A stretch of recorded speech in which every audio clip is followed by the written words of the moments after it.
Para empezar a explicar la historia de los conventillos de La Boca, es importante saber primero a lo que se refiere el término conventillo. Un conventillo es como se denomina a un tipo de vivienda urbana colectiva. Se trata de una vivienda donde una familia o un grupo de hombres solos alquilaban cuartos. Los servicios, como comedor y baños, solían ser muy comunes para todos los inquilinos. Y también para saber esta historia se tiene que explicar sobre la población del barrio de La Boca. Hasta principios del siglo XIX, lo que hoy es el barrio de La Boca, se mantuvo prácticamente deshabilitado, siendo entre los años 1830 y 1852 cuando comenzaron a instalarse las primeras familias. Al ser la zona de mayor entrada de barcos, gracias al río Riachuelo, a finales del siglo XIX se asentaron allí muchos inmigrantes italianos, principalmente genoveses, que le dieron al barrio su fisonomía actual. De allí fue que a los residentes de La Boca se los conocía como senienses, que significa genoveses en su propio dialecto. Y años después, por extensión, los hinchas del club Boca Juniors se identificaron de la misma manera. Los inmigrantes se agruparon en conventillos y pintaron sus casas con los sobrantes de pintura que traían los marineros. Como la pintura no alcanzaba para cubrir toda una casa de un mismo color, se utilizaron diversos colores para pintarlas. De ahí las curiosas casas que parecen obras de arte tan características del barrio de La Boca.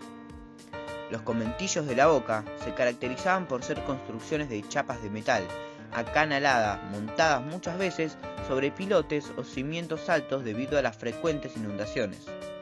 En su interior contaban con una gran cantidad de pequeñas habitaciones, donde se acomodaban, entre comillas, cada familia, mientras que la cocina y el baño común era compartido por todos los inquilinos que la habitaban. Siempre había un patio y balcones irregulares que fueron el ámbito donde se mezclaban y enriquecían las diferentes culturas en una interrelación que dio origen a la pintoresca versatilidad de personajes, como el bombero, el cafillo, el enano, el equilibrista o el borracho, que son rescatados luego por el arte popular. Esto fue caldo de cultivo para la cultura popular, expresada en el tango y los sainetes. Ahora voy a hablar un poco sobre las estructuras de los conventillos. Los conventillos eran estructuras improvisadas por la gran inmigración. En general, había un patio central alrededor del cual se levantaba una doble fila de habitaciones en la planta baja y en uno o dos pisos superiores. Cada habitación estaba conectada por el patio central por una puerta que podía o no tener ventanas, y esto no permitía la entrada de luz. En las habitaciones vivían una familia o hasta dos familias en un solo ambiente separado por una cortina. Este hacinamiento facilitó la difusión de epidemias como la de la fiebre amarilla en 1871. Los baños eran escasos, como las canillas para proveerse de agua potable, la cual no estuvo disponible hasta 1880. Las construcciones estaban hechas de madera y chapas onduladas, por lo que los incendios eran fáciles de generar. Las construcciones también eran espontáneas.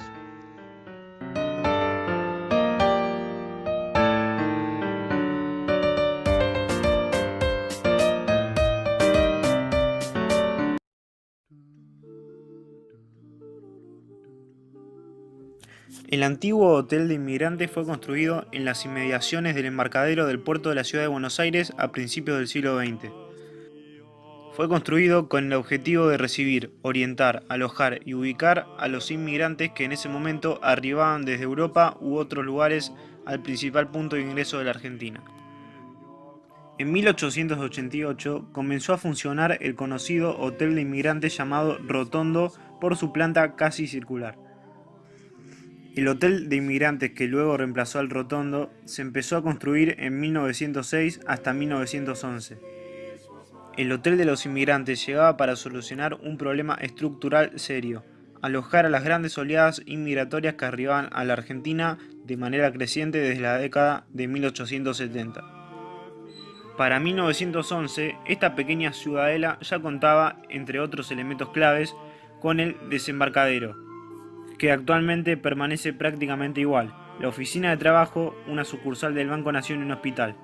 Pero, independientemente del conjunto, el hotel, desde su estreno, supo destacarse por su carácter monumental. Con una superficie de 90 metros de largo por 26 de ancho, fue uno de los primeros edificios de hormigón armados en la ciudad de Buenos Aires. En su interior, la blancura hospitalaria de sus azulejos, la higiene y sus horarios resultaron una prioridad. En la planta baja estaban el comedor y la cocina, en las 3 plantas superiores los dormitorios, capaces de albergar cada uno unas 250 personas. Las mujeres y los niños en la última planta, los hombres según su cantidad en la primera y hasta en la segunda. Todos en literas con piezas de cuero en vez de colchones, fáciles de limpiar y de desinfectar.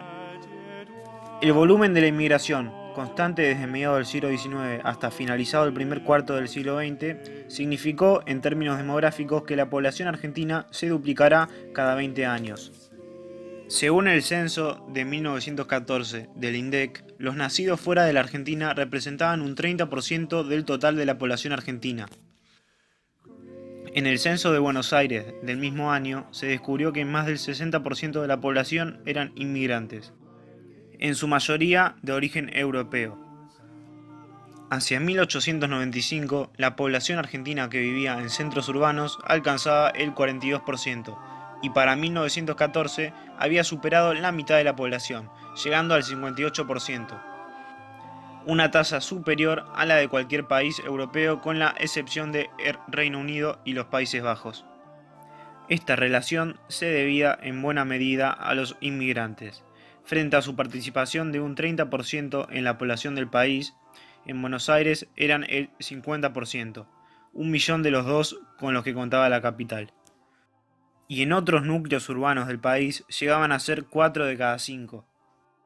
Entre estos predominaban los italianos, que eran 68,5% de los cuales se afincó en Buenos Aires, y españoles, que eran un 78%.